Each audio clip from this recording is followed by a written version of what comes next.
Before the world stirs, before the noise of voices and the weight of expectation descend upon you, there's a moment of pure stillness. In that moment, you stand alone with yourself. No one is watching, no one is judging, no one is pushing you forward or pulling you back. It is here in this quiet space that fear first reveals itself. It does not arrive as a roar, it comes as a whisper. It says, "Stay where you are, it is safer here, the day is long, you can begin later." Most people listen. They sink back into comfort and allow that whisper to become the voice that guides their life.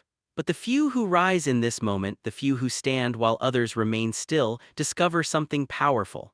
They learn that fear is weakest at the very moment it tries to convince you to remain small. When you open your eyes to the early hours, you are not just waking your body. You are waking your will. You are stepping into a silent battle where the only opponent is the part of you that wants to retreat. This is not a struggle of strength but of decision. The body will always seek ease. The mind will always look for a reason to delay. Fear thrives in this space between intention and action. It grows when you hesitate. It gains power when you pause. But the moment you move, the moment you rise, the moment you place your feet on the ground and take a breath with purpose, fear begins to lose its hold.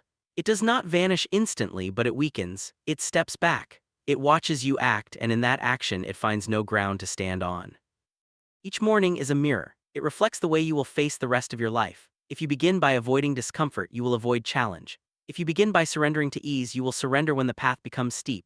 But if you begin by choosing effort, by choosing movement over stillness, by choosing resolve over hesitation, you set a rhythm that carries through every moment that follows. This is not about waking early for the sake of a clock.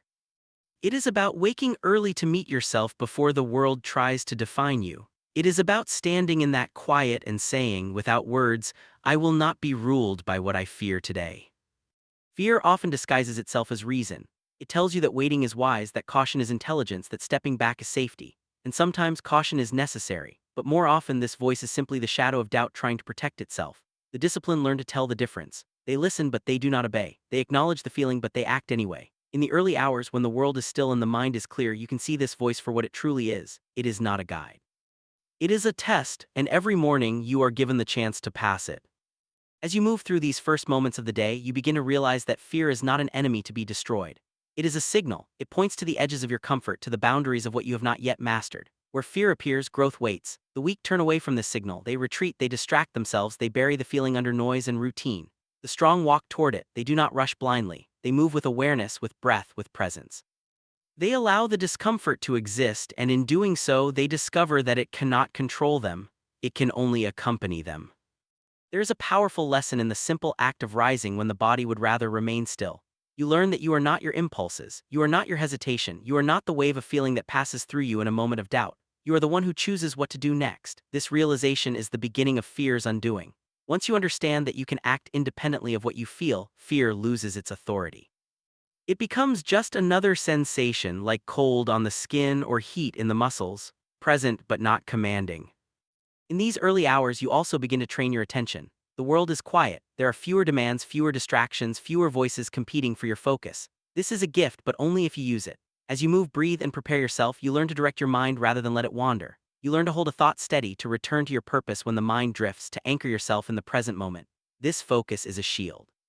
Fear often enters through distraction, through scattered attention, through a mind that cannot settle. When your focus is strong, fear finds no opening. The days will come when the challenges are greater than a simple choice to rise. There will be moments of real risk, real loss, real uncertainty. But the foundation is built here in these quiet victories that no one else sees. Each morning you choose movement over stillness, action over delay, clarity over confusion. You are rehearsing for those larger battles. You are teaching yourself that you can step forward even when the path is unclear, that you can breathe steadily even when the ground feels unsteady beneath you. This practice does something else as well. It humbles you. It reminds you that mastery is not a single achievement but a daily commitment. You do not conquer fear once and for all. You meet it again and again in different forms, in different moments, in different disguises. Some days it will appear as doubt, some days as anger, some days as exhaustion. But each morning you rise, you reaffirm your role as the one who chooses, not the one who is chosen by circumstance. As the light begins to grow and the world slowly awakens, you carry this quiet strength with you. Others may rush into their day already burdened by worry, already reacting to demands, already pulled by the current of events. You move differently. You have already faced the hardest part yourself. You have already stood in the presence of fear and acted anyway. This gives you a calm that cannot be easily shaken, a steadiness that does not depend on what happens around you. The power of this practice is not in the act itself, but in what it teaches you about who you are. You are not a creature of habit alone. You are not a servant of comfort. You are not bound to the voice that urges you to remain small. You are the one who can rise, who can step forward, who can meet the day with intention rather than reaction. This understanding grows with every morning you choose it, until fear becomes something you recognize, something you respect, but no longer something you obey. And so, when you open your eyes tomorrow and the familiar whisper returns, remember that this is not a command. It is an invitation to remain as you were or to become something more. The choice is always yours, and it is always made in the quiet before the world has a chance to speak. Rise and let fear be the first thing you leave behind. Once you have learned to rise and move despite the whisper of fear, you begin to notice something deeper. The world outside you has not changed, but the world within you has. The true battle does not rage in the streets, in the crowd, or in the clash of circumstance. It rages in the quiet spaces of your own mind. This is where fear builds its home. This is where doubt sharpens its blade. This is where hesitation lays its traps. If you leave this place unguarded, anything can enter. A careless word, a passing failure, a fleeting comparison can grow into a wall that blocks your path. So you must become the keeper of your inner world. You must turn your mind into a fortress. A fortress is not built in a day.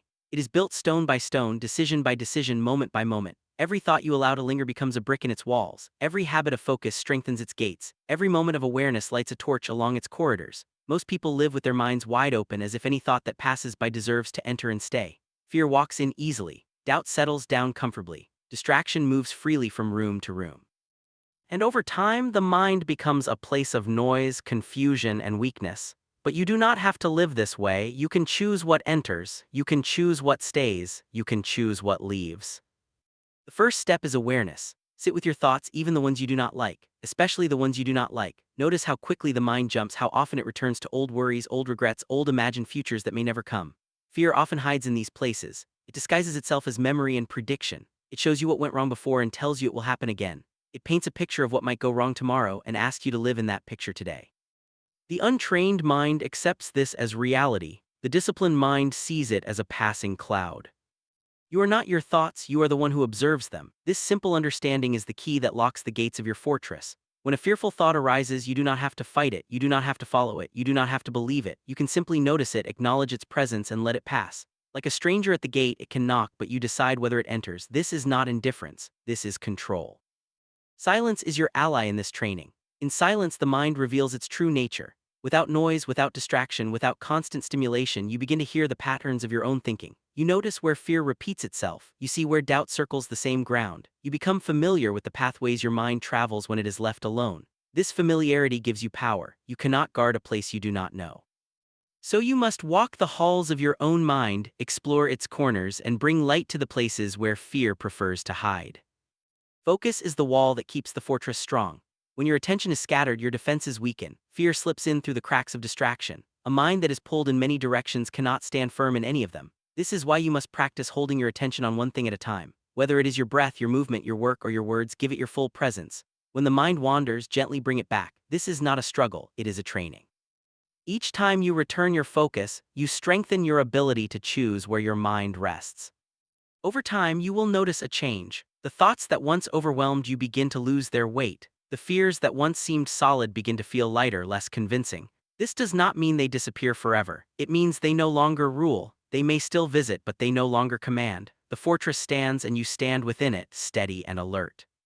There will be moments when the world tries to breach your walls. Failure may strike unexpectedly. Loss may arrive without warning. Criticism may cut deeper than you expect. In these moments, the old habits of fear will try to return. The mind will want to retreat into blame, into anger, into despair. This is when your training is tested. This is when you see whether your fortress is strong or only imagined. You do not need to become cold or unfeeling. You do not need to deny what you experience. You simply need to remain present, aware, and in control of your response. A strong mind does not mean a closed heart, it means a steady one. You can feel without being swept away. You can care without being consumed. You can acknowledge pain without letting it define you. This balance is what allows you to move forward when others are frozen. It allows you to learn when others are blinded. It allows you to grow when others shrink back into fear. As you continue this practice, you begin to see the world differently. Situations that once felt threatening now appear as challenges. Uncertainty that once caused anxiety now feels like possibility. The mind, once a place of constant noise, becomes a place of clarity. This clarity does not make life easier, but it makes you stronger. It does not remove obstacles, but it shows you how to move through them. You will notice that people around you live in storms of their own making. They are carried by every thought, every feeling, every passing opinion. They react quickly, speak without reflection, and move without direction. Their minds are open fields where fear runs freely. You do not need to judge them, you only need to be different. You only need to tend to your own inner world to keep your walls strong and your gates guarded. This is a lifelong practice. There is no final victory, no moment when you can say the work is done. The mind is alive. It changes, it adapts, it responds to every new experience. Your role is not to control it with force, but to guide it with awareness. To return again and again to the simple act of noticing, choosing, and focusing. When you stand in this place of control, fear has little room to grow. It cannot take root in a mind that is present. It cannot thrive in a mind that is disciplined. It cannot dominate a mind that knows how to observe and let go. You become steady not because the world is calm, but because you are. And as you move forward carrying this inner strength with you, remember that the greatest walls are not made of stone or steel, but of clarity, focus, and unwavering awareness. Guard your mind, and fear will find no place to stand. There comes a moment in every life when the path divides, and one road is lit with familiarity while the other disappears into shadow. Most people choose the lighted path not because it leads to growth, but because it feels safe.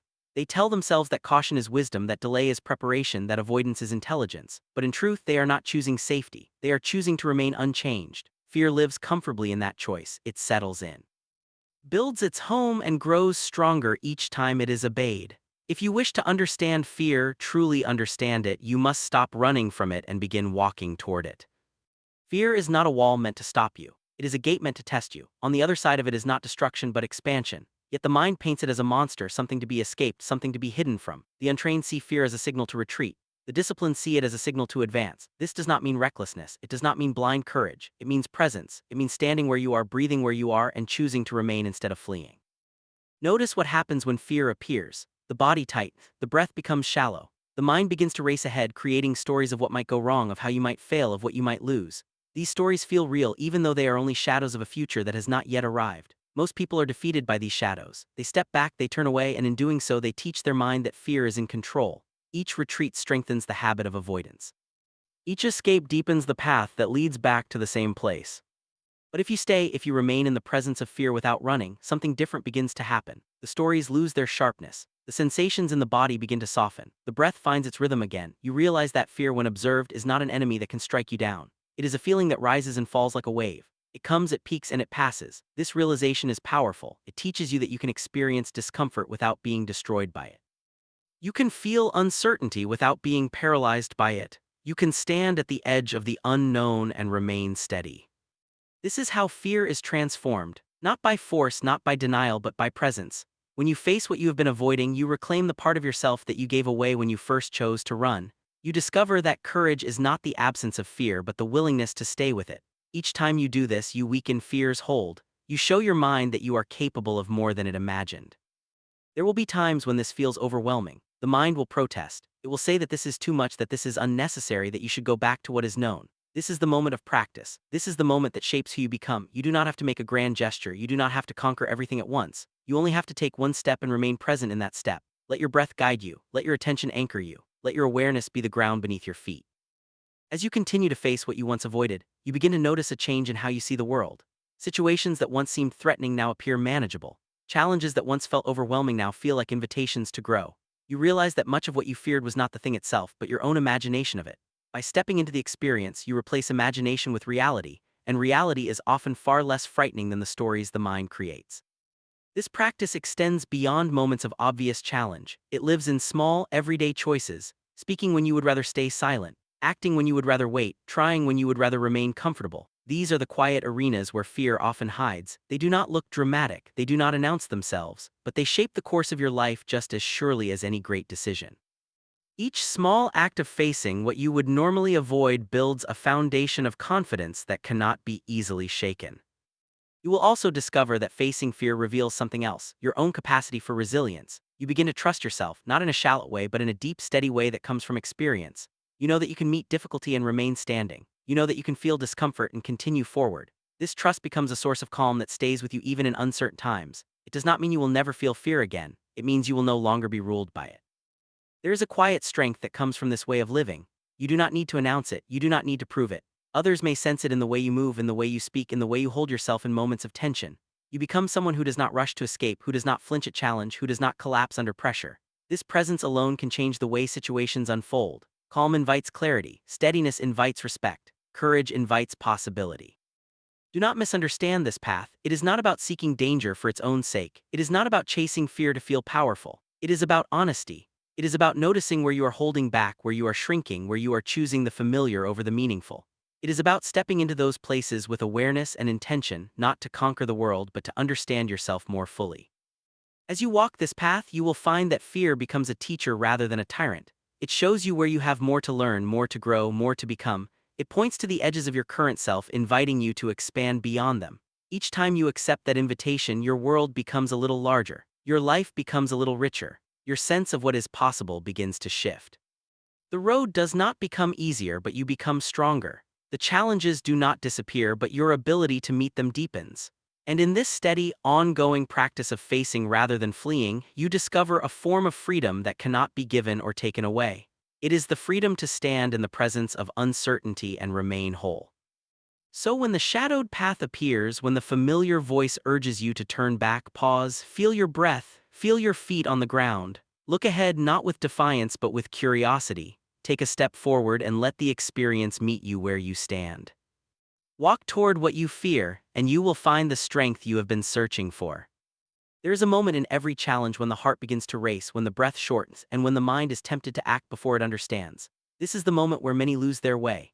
Emotion rises like a sudden storm, and in that storm, clarity disappears. Anger demands action, fear demands retreat, excitement demands haste. Most people obey these demands without question, believing that what they feel must be what they should do. But the path of mastery is different.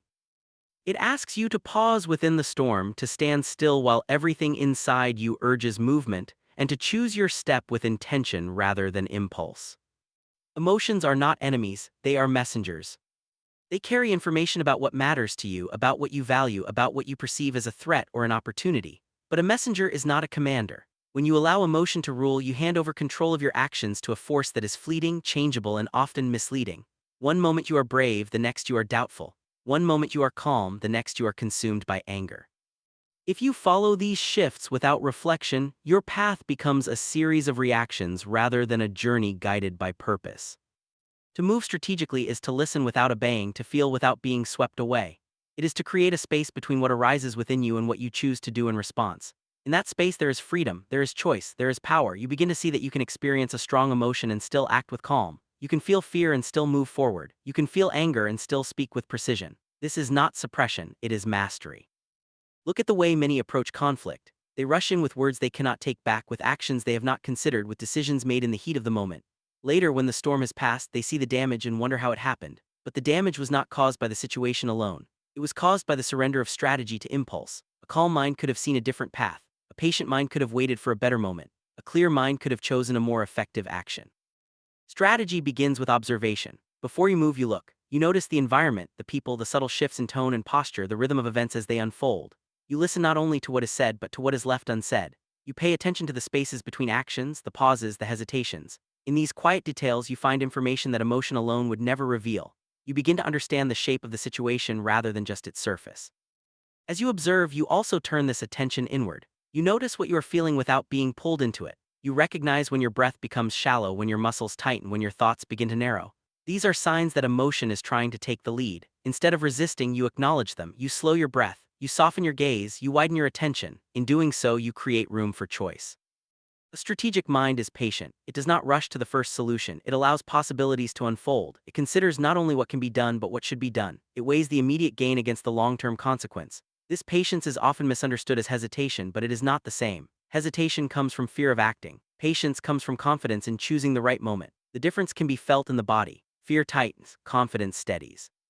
There will be times when the right move is to act quickly, but even then the action comes from clarity, not panic. It is guided by preparation, by awareness, by an understanding of the terrain.